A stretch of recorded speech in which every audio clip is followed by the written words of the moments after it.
Πριν 5 χρόνια αυτή η ζυγαριά έγραφε κάτω από 60. Σήμερα θα σου δείξω τι τρώω στα σχεδόν 87 κιλά και πώς από ένα άτομο που έβλεπα πάντα τη ζυγαριά να κολλάει πολύ εύκολα έφτασα στο σημείο να βάλω τόσα κιλά. Λοιπόν, με το που ξυπνάω πίνω 3-4 ποτήρια νερό, ειδικά τώρα το καλοκαίρι που υδρώνω αρκετά στον ύπνο, αλλά ούτως ή άλλως πίνω σίγουρα αρκετό νερό με το που ξυπνάω, γιατί 8-9 ώρες κοιμάμαι, δεν πίνω νερό, χρειάζομαι ενυδάτωση. Γενικά δεν είναι ό,τι πιο ευχάριστο να πίνεις τόσο νερό, νιώθεις ένα φούσκωμα κάπως, αλλά είναι όλα μια συνήθεια. Βέβαια σε ξυπνάει καλύτερα από καφέ αυτό το πράγμα. Λοιπόν, αρχίζουμε με το πρώτο γεύμα. Θα γράψω όλα τα μάκρος πάνω. Αρχικά βάζουμε το νερό να ζεστάνει. Σε ένα μπολ βάζω 300 γραμμάρια γιαούρτι 2% και 50 γραμμάρια βρώμη. Δεν χρειάζεται να βασανίζεστε όσοι τρώτε αυτό το πρωινό, γιατί γίνεται σαν στόκος. Κανονικά βάζω στέβια, δεν έχω στέβια. Παίζω εκτός έδρας σήμερα, είμαι στο πατρικό μου. Οπότε βάζω λίγο maple syrup και ζεστό νερό για να μην είναι σαν τσιμεντόλιθος. Κανονικά έχω και φυστικό βούτυρο, 100% φυστικό βούτυρο, αλλά δεν έχω εδώ πέρα, οπότε θα φάω λίγους ξηρούς καρπούς. Για μένα το μυστικό του να τα βγάζεις πέρα με τόσες πολλές θερμίδες, γιατί τρώω 4.500 θερμίδες τη μέρα, είναι να έχεις έναν καλό χρονισμό. Δηλαδή να χωρίζεις τα γεύματά σου σωστά μες τη μέρα σου, ανάλογα και με αυτά που έχεις να κάνεις εννοείται, για να μην πιέζεσαι και στο τέλος της μέρας σου βγαίνουν 2 ή πολλές φορές 3 γεύματα το ένα μετά το άλλο. Εγώ τρώω 5 γεύματα μες τη μέρα και όχι τόσο μικρά, οπότε όπως καταλαβαίνει κάποιος, άμα δεν έχεις οργάνωση, δύσκολα θα σου βγει. Και πολλές φορές, ειδικότερα σε παλαιότερες περιόδους που έκανα bulk, επειδή δεν είχα πολλή οργάνωση, τύχαινε ας πούμε να ξυπνάω επίτηδες για να φάω και μετά να ξανακοιμηθώ. Οπότε οργάνωση για μένα είναι από τα top πράγματα όταν θες να φας τόσες πολλές θερμίδες. Γενικότερα υπάρχει το think ότι το bulk δεν είναι χρήσιμο. Ότι με μια συντήρηση μπορείς να πετύχεις το ίδιο αποτέλεσμα με το bulk.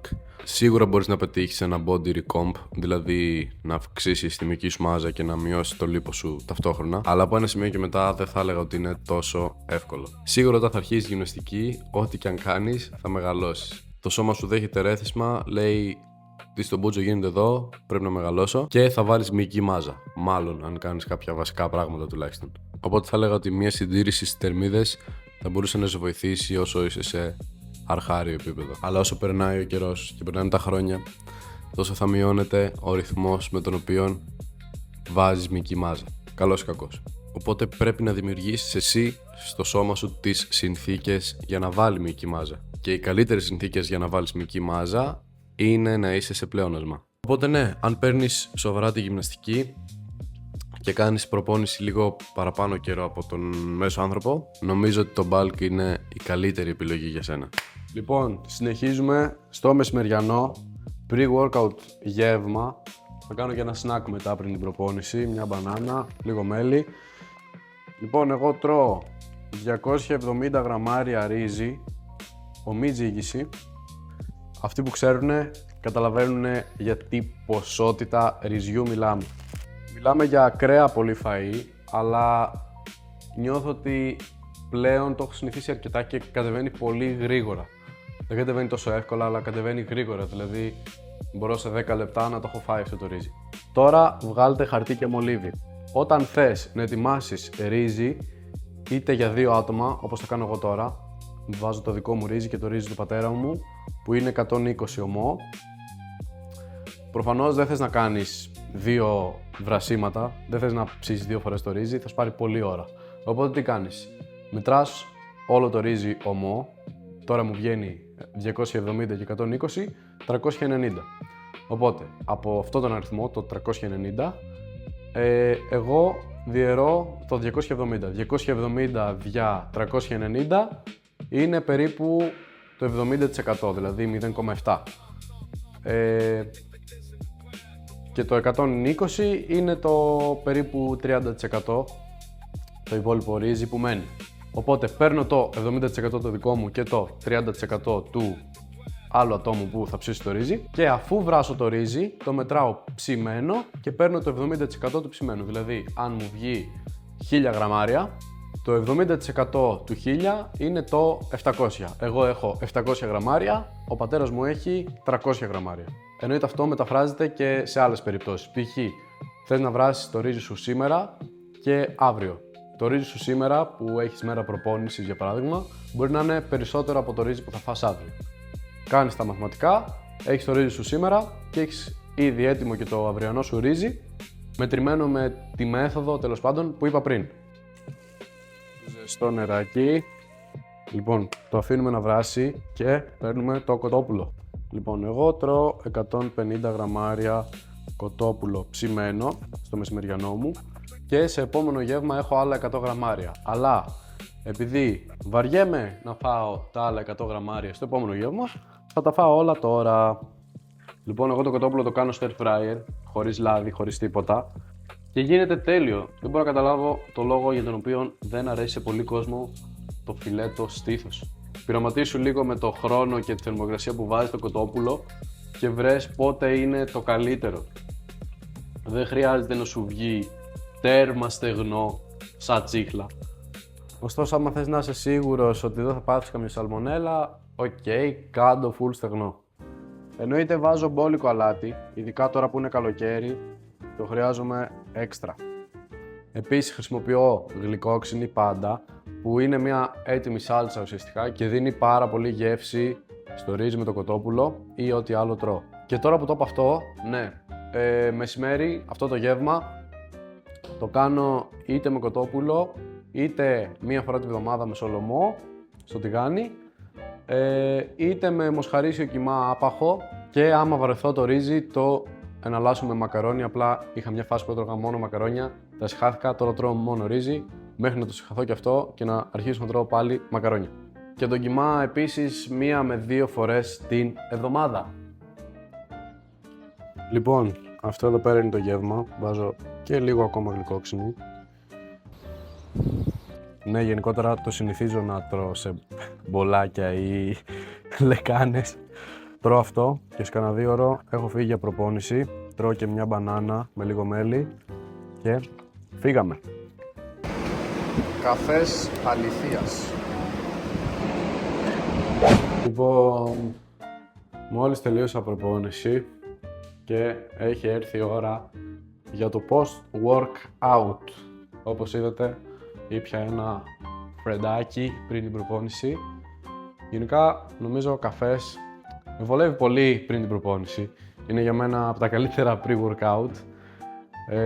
Το προτιμάω ακόμα και από κανονικά pre-workout, που γενικά έχω δοκιμάσει αρκετά pre-workout. Απλά νιώθω ότι τα περισσότερα pre-workout με πικάρουν πολύ και μετά έχω ένα ξύνομαι πάρα πολύ. Χαλάει η προπόνησή μου για άλλους λόγους που δεν θα ήθελα. Οπότε ένα φρέντο να ξυπνήσω λίγο, να μπω σε mood, είναι για μένα το καλύτερο. Οπότε για post-workout, κλασικό bodybuilderικό γεύμα, κόπο pops με πρωτεΐνη. Έχω βάλει 150 κόκο, λες και πουλάω ναρκωτικά, και 2 σκουπ πρωτεΐνη εδώ πέρα. Εγώ το είπα ότι συνηθίζω να τρώω από τα περάκια. Λοιπόν, ελπίζω να μην ακούγεται χάλια ο θόρυβος από τα αμάξια, αλλά είπα να βγω λίγο έξω, να αλλάξουμε λίγο πλάνο. Όταν λέω σε κάποιον ότι τρώω 4.500 θερμίδες, το ακούγεται λίγο περίεργο, λίγο με κοιτάει με ανοιχτό το στόμα, γιατί δεν μου φαίνεται αντικειμενικά. Είμαι 87 κιλά, δεν έχω και κανένα μπόι τρελό, 1,72 είμαι και ναι, είναι λογικό σε κάποιον να του φαίνεται too much το 4.500 θερμίδες. Ωστόσο, κάποιοι άνθρωποι είμαστε λίγο καταραμένοι από τη φύση μας. Αυτό για μένα τουλάχιστον, που προσπαθώ να βάλω βάρος και ποτέ δεν μπορούσα τουλάχιστον και έπρεπε να τρώω παραπάνω από τον μέσο άνθρωπο για να πάρω κιλά. Ωστόσο, κάποιος ο οποίος θα ήθελε να χάσει βάρος θα ευχόταν να έχει το μεταβολισμό που έχω. Σε αυτό δεν μπορείς να κάνεις και πάρα πολλά πράγματα για να το αλλάξεις, οπότε μάντεψε τι πρέπει να κάνεις. Θα πρέπει να φας παραπάνω. Είναι ίσως η σκληρή αλήθεια, αλλά άμα θες να δεις τη ζυγαριά να ανεβαίνει και είναι κολλημένη εδώ και 5, 6 εβδομάδες, ναι, θα πρέπει να τρως παραπάνω. Ακόμα και αν τρως ήδη αρκετά, θα πρέπει να φας παραπάνω.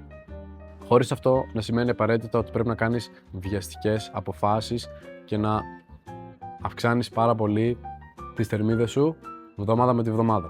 Κατά τη γνώμη μου, πρέπει να αφήνεις λίγο χρόνο στο σώμα σου να ανταποκριθεί και μετά να αποφασίζεις τις αλλαγές που θα κάνεις. Γενικότερα, νομίζω ότι πρέπει να ακολουθείς μια λογική του βλέποντας και κάνοντας. Για παράδειγμα, εσύ μπορεί να τρως και για 1-2 εβδομάδες το βάρος να είναι σχετικά σταθερό. Κατά τη γνώμη μου, αν τρως ήδη αρκετά, θα σου έλεγα να δώσεις λίγο παραπάνω χρόνο στο σώμα σου και έπειτα να δεις τι αυξήσεις θα κάνεις, αν χρειάζονται να γίνουν. Γιατί μπορεί για 1-2 εβδομάδες το βάρος να μείνει σταθερό για χύψη λόγο. Και εννοείται δεν φτάνει απλά να κάνεις αυξήσεις με βάση το τι βλέπεις στη ζυγαριά, αλλά εννοείται να βγάζεις και φωτογραφίες, να βλέπεις το σώμα σου και να του δίνεις αυτό που χρειάζεται με βάση αυτό που βλέπεις. Γιατί εσύ μπορεί να είσαι σε μια φάση πλεονάσματος, να βλέπεις τη ζυγαριά σχετικά σταθερή, αλλά να γίνεται ένα πανέμορφο recomposition, δηλαδή να αυξάνει τη μυϊκή σου μάζα και να μειώνεται το λίπος σου, που είναι το βέλτιστο για σένα, γιατί ουσιαστικά κερδίζεις επιπλέον χρόνο στο bulk για να βάλεις παραπάνω βάρος, ή άμα το πας χρονικά και λες ότι τότε θέλω να αρχίσω να γραμμώνω, γλιτώνεις περισσότερο χρόνο στη γράμμωση, γιατί θα πετύχεις το αποτέλεσμά σου πιο γρήγορα από τη στιγμή που έβαλες μυϊκή μάζα με το λίπος λιγότερο από ό,τι υπολόγιζες, είχες στο μυαλό σου τουλάχιστον. Οπότε ναι, σίγουρα δεν θέλει βιαστικές αλλαγές και απότομα πράγματα. Βδομάδα με τη βδομάδα ή ανά 2 εβδομάδες, ανά 3 εβδομάδες, βγάζε φωτογραφίες στο σώμα σου, βλέπε τι μικροαλλαγές μπορεί να έχουν γίνει, κοίτα παράλληλα και τη ζυγαριά σου και αποφάσισε τι είναι καλύτερο για σένα. Ή, πολύ πιο εύκολα, θα μπορούσε να πάρεις έναν coach ο οποίος να το κάνει αυτός για σένα.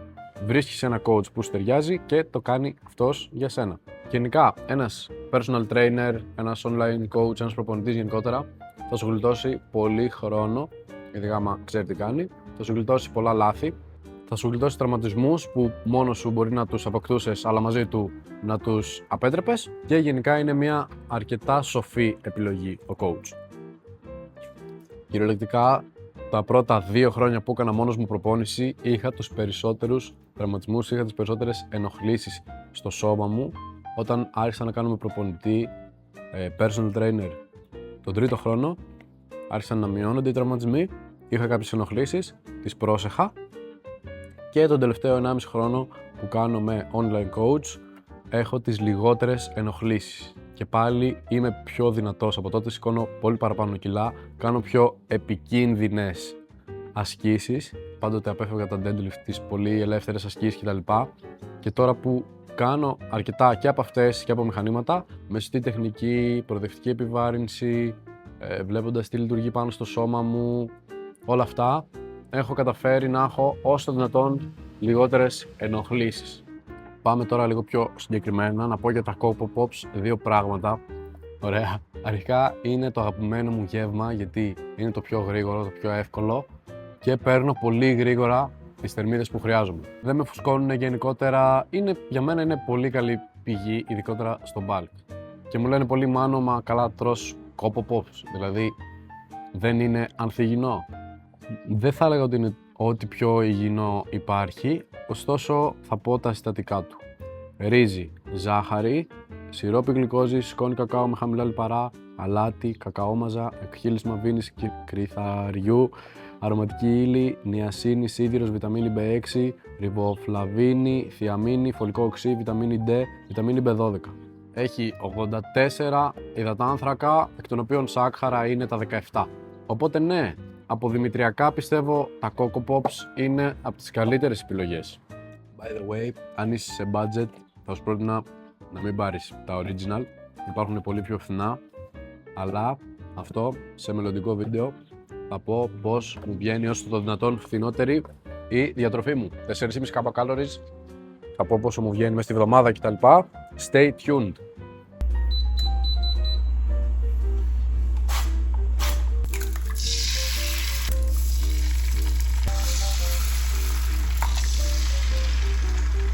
Λοιπόν, με έχετε δει να αλλάζω 100 outfit σήμερα. Η ώρα είναι 12.30, όσο γίνονται τα αυγά θα πω το meal 4 και meal 5, που επειδή είναι λίγο πιο μικρά και έχω φάει και το κρέας του τέταρτου γεύμα το μεσημέρι, μπορώ να το κάνω μαζί, νομίζω.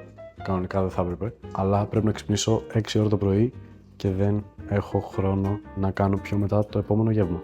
Οπότε, meal 4, έχω αγκούρι, κανονικά έχω μαρούλι, το έχω βαρεθεί, βάζω αγκούρι, 80 γραμμάρια φέτα, 100 γραμμάρια παξιμάδι. Εν τω μεταξύ, το παξιμάδι, όταν το έτρωγα στην αρχή δεν ήξερα ότι πρέπει να το βρέχω και απλά είχα γαμίσει τα όλα μου τελείως. Οπότε ναι, βρέξε το παξιμάδι σου, αξίζει. Επίσης φτιάχνω μια σως δικιά μου με ελαιόλαδο, μουστάρδα, γιαούρτι και γίνεται πολύ κομπλέ για τη σαλάτα. Η φέτα που χρησιμοποιώ είναι αυτή, δεν ξέρω αν είναι ακριβώς φέτα. Ελαφρύ εγωπρόβιο. Πάντως έχει καλά μάκρος γιατί είναι 179 θερμίδες, 12 λιπαρά, 17,6 πρωτεΐνη, οπότε είναι μια χαρά νομίζω. Και το επόμενο γεύμα είναι 4 αυγά με 4 φέτες ψωμί. Το τέταρτο γεύμα βάζω και αρκετό λάδι, βάζω σίγουρα 15 γραμμάρια, μυστικό συστατικό ξύδι. We love ξύδι. Εννοείται δεν ξεχνάμε την κρεατίνη μας. Βάζω την κρεατίνη στο τελευταίο γεύμα γιατί με βοηθάει να τη θυμάμαι με κάποιο τρόπο πριν κοιμηθώ. Τώρα, γιατί είναι ροζ, γιατί είναι γεύση τσέρι κάτι, δεν ξέρω, κάτι με κεράσι τέλος πάντων, την οποία την είχα πάρει πιο παλιά και μου έχει μείνει καβάτζα και αυτή τη στιγμή μου έχει τελειώσει η κανονική μου η κρεατίνη, οπότε απ' τη γιώτανα καλή και Παναγιώτανα. Λες και πίνω κοκτέιλ. Οπότε έχω αυτά τα δύο γεύματα, ελπίζω να μου πάρουν κάτω από 20 λεπτά να τα φάω. Οπότε αυτό ήταν το full day, ελπίζω να βοήθησα κάποιον γιατί γαμάει τόσο πολύ το αγκούρι. Και ναι, είμαι σε bulk τους τελευταίους πόσους μήνες, 10 μήνες ή κάτι τέτοιο. Σίγουρα θα συνεχίσω μέχρι και το τέλος του καλοκαιριού, βάναυσο, το ξέρω, αλλά όταν βάζω ένα στόχο πρέπει να τον πετυχαίνω. Ξέρω ότι θα δείχνω λίγο σκατά, αλλά it's fine.